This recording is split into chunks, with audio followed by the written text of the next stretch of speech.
Good. Matutuwa sa'yo si Big Boss neto. Nice work.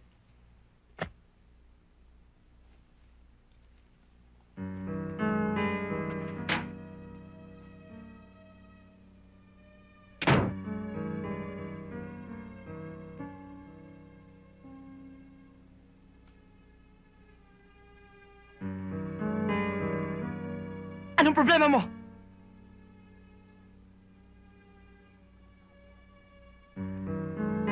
Ano sabi?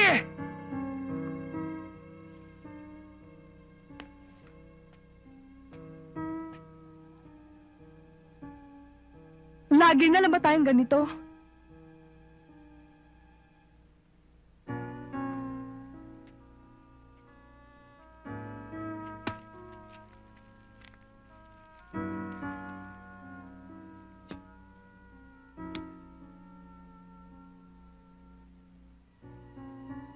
Mahal ako ni Fred. Dahil napapakinabangan ka niya! Maraming babae ang pwede niyang turuan pakikinabangan. Pero akong pinili niya para turuan.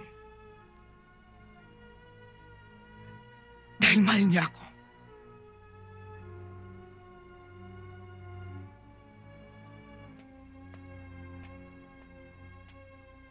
Hinahanap ka ng kapatid mo. Akong laging pinipeste. Pag sinabi mo kung nasaan ako, papatayin kita.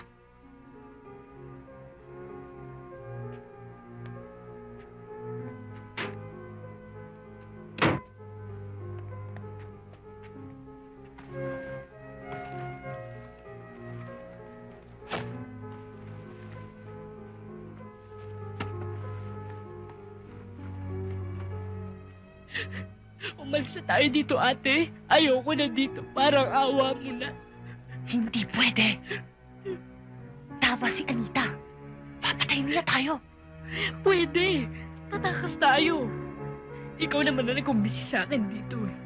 Kaya kasalanan mo lahat ng ito. Ayoko na dito, ate. Tumahimik ka. Baka marinig tayo ng mataurin, Fred. Sunod naman lahat ng gusto natin, ha? Nabibili naman natin lahat ng gusto natin bilhin. Hindi na tayo nagugutom katulad ng araw. Mas gugustuhin ko pang mamatay sa gutom. Kesa nakalubog sa kasamaan. Ate, ayoko na dito. Hindi na tayo babalik sa dati. Na halos mamatay na tayo sa kahirapan katulad ni Itay at ni Inay. Natatandaan mo ba yun? Mag-iipon tayo. Saka tayo tatakas.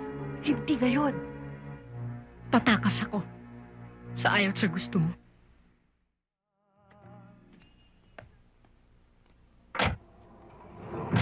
Ibigay mo na to sa kanila. At sabihin mo susunod na lang ako. Saan ka pupunta? Mag-CCR lang ako. Okay.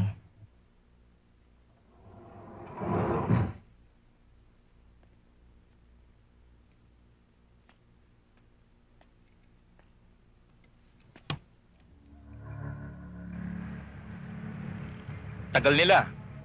Ano kaya nangyari sa kanila? Dadating din yun. Anong ginagawa mo rito? Ba't ganyan ang ayos mo? Tatakas ka, no? Di ba sabi ko bumalik ka na ron?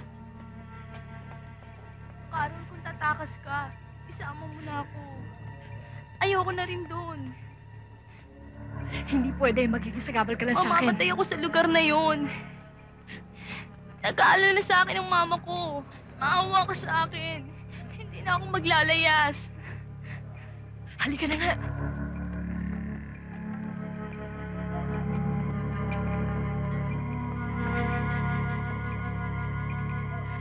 Andiyan pa sila. Basta kahit anong mangyari, huwag kang magpapahalata. Basta pag tinawag ang pangalan mo, dire-diretso ka lang. Kasi naman yung uniforme mo eh. Salamat nga pala, sinama mo ko. Halika na nga. O, yun na sila. Huwag kang nilingon ha. Basta dire-diretso ka lang. Lori! Takbo!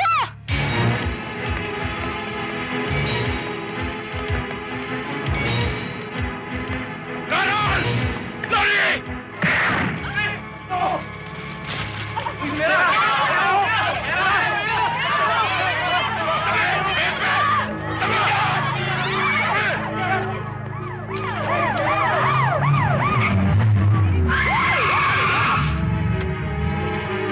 dyan!